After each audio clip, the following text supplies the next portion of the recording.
નમસ્કાર દર્શક મિત્રો, ધી લોકસત્તા શોમાં આપણું સ્વાગત છે। ભારત અને પાકિસ્તાનની વચ્ચે હુમલાઓ ચાલુ છે। ભારતે પોતાની શક્તિથી પાકિસ્તાનને માત્ર અંકુશમાં જ નથી રાખ્યું, પરંતુ તેમની હવાઈ સંરક્ષણ પ્રણાલી સહિત તેમના ઘણા બધા આતંકવાદી ઠેકાણાઓનો પણ નાશ કર્યો છે। પરંતુ તેમ છતાં પણ પાકિસ્તાનનો પાવર ઓછો નથી થયો।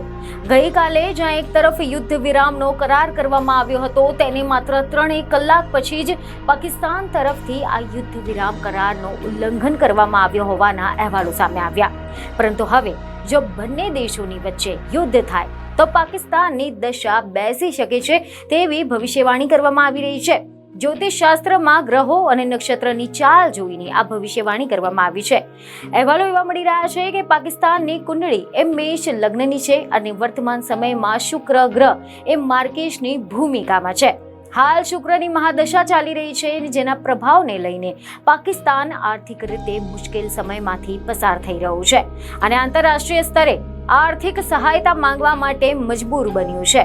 શુક્રની આ મહાદશા લાંબા સમય સુધી ચાલવાની છે, જેથી પાકિસ્તાનની આર્થિક સ્થિતિ આવનાર સમયમાં વધારે દયનીય બની શકે છે।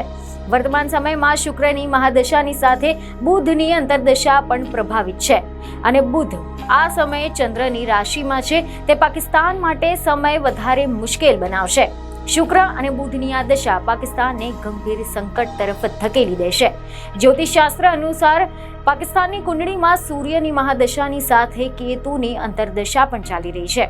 તો આ સિવાય સૂર્ય અને કેતુના સંયોગથી કુંડળીમાં ગ્રહણનો યોગ પણ બન્યો છે, જેના કારણે પાકિસ્તાનને તેના જે વિશ્વાસુ પાડોશી દેશ છેતરી પણ શકે છે। પાકિસ્તાનની કુંડળીમાં માર્કેશ શુક્ર બુધ સૂર્ય અત્યંત પ્રતિકૂળ યોગ બનાવી રહ્યા છે અને શુક્ર આ સમય શત્રુ રાશિ કર્કમાં છે અને શનિની સાથે યુતિ બનાવી રહ્યો છે, જેથી કરીને પાકિસ્તાન માટે આવનાર સમય વિનાશકારી હોઈ શકે તેવા કેટલાક અહેવાલો મળી રહ્યા છે। જો કે અહીંયા અપાયેલી જે માહિતી છે તે ઇન્ટરનેટ પર અપાયેલી જાણકારીઓ પર આધારિત છે, ફક્ત સૂચનાઓ માટે આપવામાં આવી રહી છે, પરંતુ ધી લોકસત્તા તેની પુષ્ટિ કરતું નથી। બીજને ખબરો સાથે ફરી મળીશું। ધન્યવાદ।